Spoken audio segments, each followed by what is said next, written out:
제6장.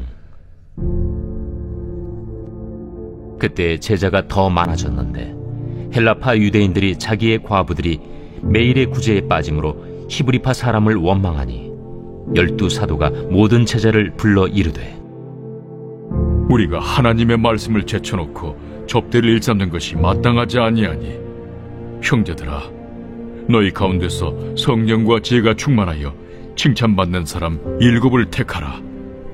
우리가 이 일을 그들에게 맡기고 우리는 오로지 기도하는 일과 말씀 사역에 힘쓰리라.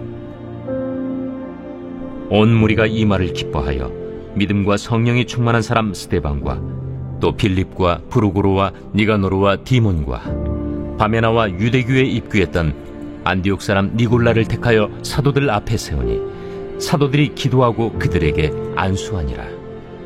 하나님의 말씀이 점점 왕성하여 예루살렘에 있는 제자의 수가 더 심히 많아지고 허다한 제사장의 무리도 이 도에 복종하니라. 스데반이 은혜와 권능이 충만하여 큰 기사와 표적을 민간에 행하니 이른바 자유민들, 즉 구레네인, 알렉산드리아인, 길리기아와 아시아에서 온 사람들의 회당에서 어떤 자들이 일어나 스데반과 더불어 논쟁할세 스데반이 지혜와 성령으로 말함을 그들이 능히 당하지 못하여 사람들을 매수하여 말하게 하되, 이 사람이 모세와 하나님을 모독하는 말을 하는 것을 우리가 들었노라. 백성과 장로와 서기관들을 충동시켜 와서 잡아가지고 공회에 이르러 거짓 증인들을 세우니, 이 사람이 이 거룩한 곳과 율법을 거슬러 말하기를 마지 아니하는도다. 그의 말에 이 나사렛 예수가 이곳을 헐고 또 모세가 우리에게 전하여 준 규례를 고치겠다 함을 우리가 들었노라. 공회 중에 앉은 사람들이 다 스데반을 주목하여 보니 그 얼굴이 천사의 얼굴과 같더라. 사도행전 6장 말씀 함께 나눠보도록 하겠습니다. 사도행전은 교회 탄생과 교회 확장을 보여주고 있습니다. 예루살렘과 온 유대와 사마리아와 땅끝까지 이르러 복음을 증거하라 하신 예수님의 명령대로 교회는 복음을 증거하여 우리 대한민국까지 오게 되어졌죠. 이 사역에는 성령의 역사가 동반이 되었습니다. 그래서 사도행전을 성령 행전이라고도 일컫게 되어지죠. 예수님은 교회 탄생을 예고하시고 승천하셨습니다. 제자들은 기도하며 오순절날 성령을 받게 되었고 성령의 강림과 함께 교회가 탄생하게 되었습니다. 이 교회는 역바벨탑 사건을 이야기합니다. 하나님보다 더 높아지고자 했던 인간들이 하나님을 대적하였을 때 하나님이 언어를 가르셨고 오순절날 방언이 나오므로 그들이 배우지 않은 언어를 하게 되었습니다. 이제 온 인류 가운데 기독교 역사 속에서 하나님의 나라와 영광을 위하여 자신을 부인하고 자기 십자가를 지고 따르는 제자들이 나타나게 되어졌죠. 그래서 오직 하나님 나라와 영광을 위해 사는 새로운 무리들, 이 사람들이 바로 교회입니다. 교회를 통해서 하나님은 이 땅 가운데 하나님 나라를 이루어 가시죠. 교회의 가장 중요한 두 가지의 가치를 이 사도행전에서 보여주고 있는데요. 그것은 사랑과 거룩이라고 말씀드렸습니다. 사랑은 하나님 나라를 이루는 유일한 방편이라고 말씀을 드렸고, 또 교회를 통해서 하나님의 나라가 이루어져야 하기 때문에 교회는 거룩해야 합니다. 그래서 이 사랑의 실천과 그리고 교회의 거룩, 이것을 함께 붙들고 가야 하는 것이죠. 베드로를 비롯한 사도들은 핍박 속에서도 복음을 전하게 되어졌고 점점 더 복음이 흥왕하게 되어졌습니다. 이제 오늘 6장에서는 이 예루살렘 교회에 나타난 두 가지의 문제가 기록이 되어져 있습니다. 제가 그 교회의 중요한 가치가 사랑과 그리고 거룩이라고 말씀드렸습니다. 그리고 어제 보았던 것이 이 교회가 복음을 증거할 때 하나님께서 도우시는 방편 두 가지를 보았습니다. 하나님은 이제 기적적인 방법으로 복음을 증거하는 교회를 도우시고 또 환경으로 도우신다고 말씀드렸습니다. 기적적인 방법은 눈에 보이는 것이고요. 환경적인 것은 보이지 않는 것이었습니다. 눈으로 직접 나타나는 기적과 이적, 표적 등을 통해서 복음이 전해지게 되어졌는데요. 그리고 종교 지도자들이 제자들을 핍박하고 죽이려 할 때 가말리엘을 통해서 그것을 막아주시죠. 그래서 보이지 않게 하나님이 일하십니다. 그래서 오늘 이 6장에는 예루살렘 교회에 나타난 두 가지의 문제인데 이것이 교회의 두 가지의 가치와 하나님의 일하심과 연관이 있습니다. 먼저는 이들에게 사랑의 실천이 있었습니다. 이제 구제가 있었는데요. 예루살렘 교회에 있는 가난한 자들을 자발적으로 가져온 헌금을 가지고 나누는 일을 하게 되어졌습니다. 그런데 인원수가 점점 많아지게 되어지자 거기서 문제가 발생하는데요. 즉 거룩성이 훼손이 되게 되었습니다. 히브리파 과부들에게는 잘 흘러가게 되었는데 헬라파 과부들에게는 흘러가는 것이 원활하지 않았습니다. 그래서 이 헬라파 유대인들 안에 그 마음 속에 이제 원망이 발생하게 되어진 것이죠.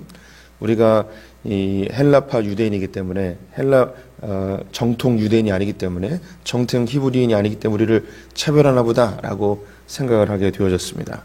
그래서 이 사랑의 실천을 하려고 하였는데 거룩성이 훼손이 되었습니다. 문제가 발생한 거죠. 우리가 이제 교회 생활을 하게 되면 교회가 거룩한 곳임을 우리 성도님들이 다 압니다. 그리고 교회가 하나님의 뜻대로 운영되어야 됨을 다 알고 계시죠. 그런데 신앙생활 하다 보면 교회가 꼭 그렇지만 않아요. 교회가 늘 이제 문제가 존재하죠. 제가 존경하는 그런데 한 번도 만나보지 못했던 미국의 유진 피터슨이라는 목사님이 계십니다. 제가 여러 면에서 존경하는 분이고 또 뭐 저뿐만 아니라 수많은 목회자들이 좋아하는 분인데 이분이 아주 위대한 말을 했습니다. 여러분들이 좋은 교회를 찾아서 100군데를 돌아봤습니다. 그래서 드디어 내가 생각할 때 정말 이 교회는 너무너무 좋은 교회, 나에게 딱 맞는 교회라고 생각해서 등록을 했습니다. 등록한 그 순간 그 교회는 나쁜 교회가 됩니다. 이런 얘기를 했습니다. 그래서 우리가 아무리 좋은 교회를 찾아가도 그 교회는 분명히 안 좋은 부분, 문제가 있다는 거예요. 지상에 있는 교회에 완벽한 교회는 없습니다. 늘 문제가 이제 공존하게 되죠. 그래서 문제가 있는 것이 이상한 게 아닙니다. 문제는 늘 있죠. 그런데 중요한 건 뭐냐? 이 문제를 어떻게 해결하는가입니다. 문제는 교회를 발전시키고 또 우리 성도님들을 발전시킵니다. 문제는 나쁜 게 아닙니다. 우리가 시험 당할 쯤에 피할 길을 주시는 그 주님, 여기서 기적적인 방법으로 우리가 일을 해나가고 하나님이 도와주시는 그런 것만 생각하는데 그렇지만 않습니다. 그 문제를 통해서 성숙되고 발전하게 되는 것이죠. 그래서 사도들은 자신들이 기도하는 일과 말씀 전하는 일에 전무할 수 있도록 7명의 집사를 세우게 되어집니다. 이 7 집사를 모델로 삼아서 침례교는 장로를 세우지 아니하고 이제 안수 집사 제도로 운영을 하죠. 그래서 안수 집사님들을 세우고 운영위원회 제도로 침례교는 지금도 운영하고 있습니다. 또 원래 이제 오순절 계열들도 이 초대교회를 지향해서 집사 제도만 있고 장로 제도가 없었는데 한국으로 들어오면서 한국은 장로교가 이제 주류잖아요. 그러니까 어디 모임 가도 장로교에서 오신 장로님들은 저는 장로입니다. 근데 침례교에서 오신 분들은 장로 제도가 없으니까 집사입니다. 이렇게 하니까 이게 레벨루가 안 맞는 거예요. 그래가지고 이 침례교 집사님들이 총회에다가 건의했어요. 우리도 장로를 만들어 달라. 우리 어디 가서 이 주눅 들어서 못 살겠다. 그래서 한국 침례교는 놀랍게 장로를 만들었습니다. 그래서 이 장로 제도는 아니에요. 호칭 장로라고 그래서 장로를 만들었어요. 네. 원래 침례교는 이제 이 집사 제도만 있습니다. 이 초대교회 형식을 따른 것이죠. 그런데 뒤에 가면은 또 장로가 나와요.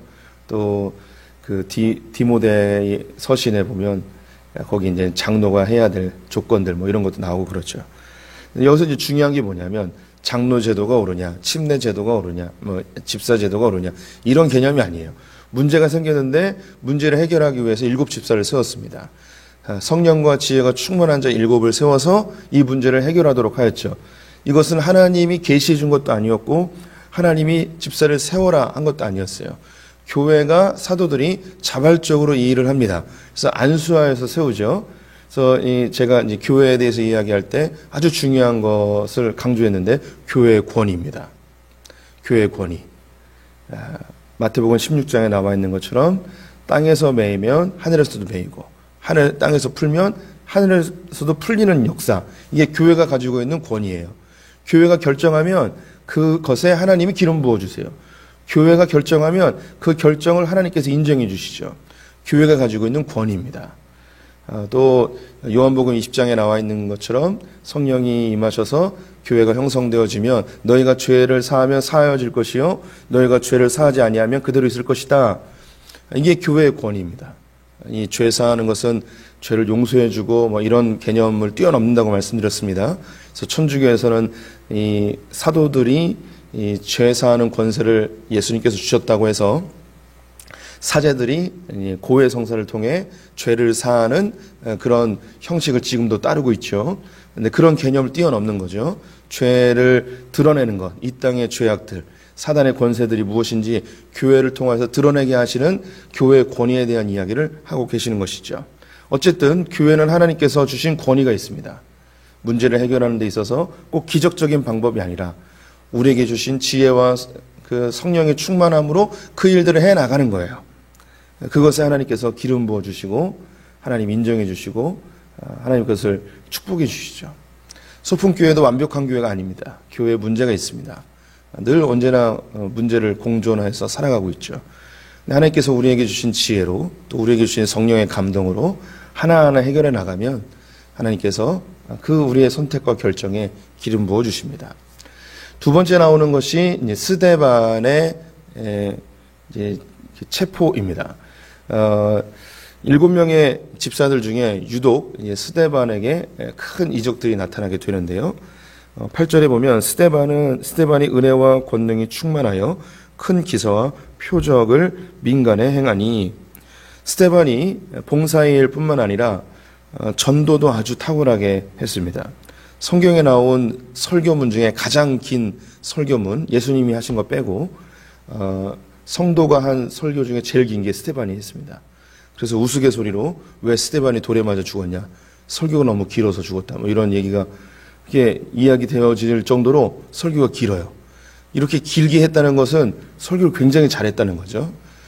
이 집사가 갖고 있는 이 권위의 이 하나가 말씀 전하는 것도 있습니다. 그래서 침례교에서는 그 집사들 중에 목회자를 그냥 세웁니다. 이 그 스데반처럼.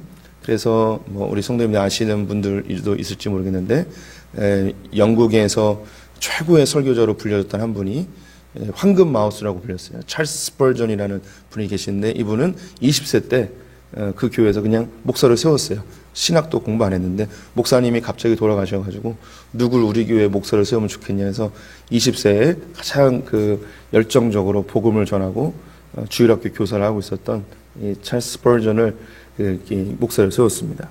또 유명한 그 윌로우 크릭 교회의 빌 하이벨스 목사님도 신학교를 안 다녔어요. 목사가 아닌데 그냥 목사가 됐죠. 이게 회중교회, 침례교회의 특징 중에 하나입니다. 누구나 이 말씀을 전할 수 있는 그런 권세가 갖고 있었죠. 그런데 이 스데반이 복음을 전할 때에 큰 기사와 표적이 일어나게 되었습니다. 그래서 하나님이 복음 전파를 위해서 하시는 두 가지의 형태가 기적과 환경이라고 말씀드렸죠. 지금 기적이 일어났어요. 기적이 일어났는데 뭐가 뒷받침되지 않았냐면 환경이 뒷받침되지 않았습니다. 환경에 문제가 생겼어요. 하나님이 사도들이 복음을 전할 때 그들이 죽음의 위협에 있었는데 가말리엘을 통해서 환경을 바꾸셔서 그들을 살려주셨습니다. 그런데 스데반은 잡혔습니다. 그런데 환경은 바뀌지 않았습니다. 우리가 알듯이 스데반은 그냥 그렇게 죽습니다. 우리가 하나님께서 우리를 위해서 일하실 때 때로는 우리가 간절히 기적을 원하는데 기적이 안 일어날 때도 있습니다. 또 하나님이 내가 사역하는 데 있어서 그 사역의 길을 열어주셔야 되고 환경을 열어주셔야 되는데 하나님이 그 환경을 열어주지 않을 때도 있습니다. 그냥 막아놓을 때도 있어요. 때로는 이 스데반처럼 스데반은 이제 목숨이 이제 죽음을 당하게 되는데 순교하게 되는데 우리가 이게 순교의 상황이 아니더라도 무엇인가 하고자 하고 무엇인가 도모하고자 하는데 환경이 열리지 않으니까 못하는 경우도 있습니다. 어떤 사역은 그냥 사장되기도 하고 일이 망하기도 하고 실패하기도 할 때도 있죠. 그럼 그것이 그냥 실패인가? 이제 나중에 스데반의 일로 인해서 어떤 일들이 벌어지는지 보시게 되겠지만 그런 최초의 순교자의 이름을 올리게 되었습니다. 그리고 그 일이 그 이후에 눈으로 볼 때는 실패처럼 보이고 망한 것처럼 보이고 그냥 한 사람의 아까운 생명을 왜 하나님이 안 도와주셨을까? 왜 환경을 열어주지 않으셨을까? 그렇게 주변 사람이 원망할 수도 있습니다. 어쩌면 초대교회 사람들에게 큰 충격이었겠죠. 우리도 저렇게 복음 전하다가 죽으면 어떡하나. 그런 하나님에 대한 불신이 나타날 수도 있습니다. 하지만 이 스데반의 죽음은 결코 헛되지 아니하였고 복음이 더 편만하게 확장되어지는 하나의 미랄이 되어졌죠. 예수님의 경우도 마찬가지입니다.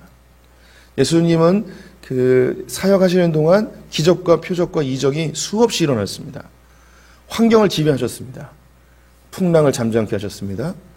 보리떡 5개와 물고기 2마리로 5,000명을 먹이셨습니다. 환경을 뛰어넘는 일을 하셨죠. 그런데 놀랍게도 예수님이 돌아가시는 그 순간에는 사람들이 조롱하면서 십자가에서 내려오라고 그 수많은 이적을 일으켰는데 너를 위해서도 기적을 일으켜보라고 그러면 네가 하나님의 아들인 것을 우리가 믿겠노라고 하였지만 기적도 일어나지 않았습니다. 환경도 막혀버렸습니다. 그냥 그렇게 기적도 끝나고 환경도 막히고 그렇게 예수님은 돌아가셨죠. 하나님은 복음이 증거되는 데 있어서 기적을 활용하기도 하고 눈에 보이는 일들, 가시적인 역사를 하기도 합니다. 또 보이지 않게 뒤에서 환경을 만들어가기도 하십니다. 그런데 이게 다 막힐 때도 있습니다. 아무런 기적이 안 일어날 때도 있고 환경이 열리지 않을 때도 있습니다. 그러면 하나님 역사하지 않으시는가? 우리의 발걸음을 멈춰야 되는가? 아니죠. 막히면 돌아가면 되고 하나님이 아무 일도 안 하시면 우리도 같이 머물러 있으면 되고 하나님이 열어주시면 다시 가면 되고 우리의 눈으로는 끝났어, 실패했어, 망했어 라고 생각하지만 하나님께서 그 일을 통해서 또 다른 놀라운 일을 행하실 수 있음을 우리는 봐야 됩니다.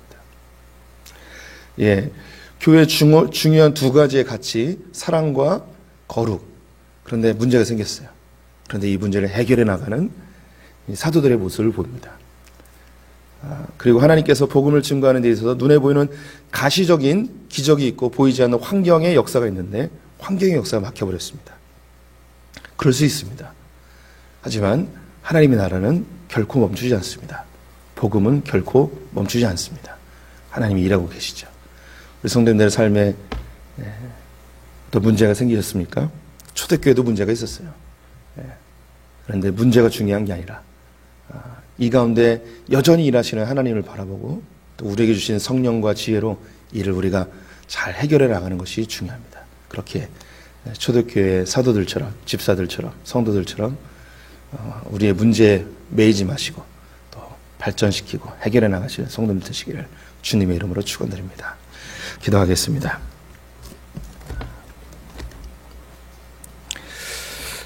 하나님, 초대교회에도 문제가 있었고 어려움이 있었습니다. 하지만 그것을 성령과 지혜로 해결하고 또 그 선택과 결정에 주님이 기름 부어 주심을 보게 됩니다. 여전히 소품교회에도 완벽하지 않아 가시통과 엉겅퀴가 있고 문제가 있고 해결해야 될 숙제들이 있습니다.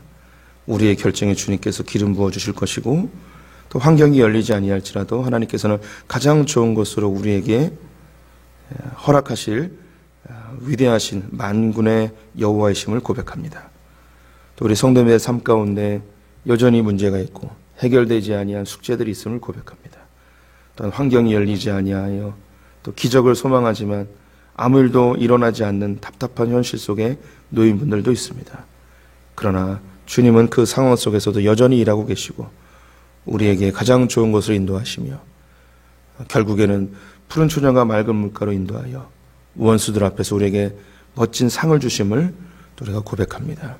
하나님을 끝까지 신뢰하는 성도들 되게 해주시고 오늘 하루를 주님께 의탁드리며 예수님의 이름으로 기도드렸습니다. 아멘.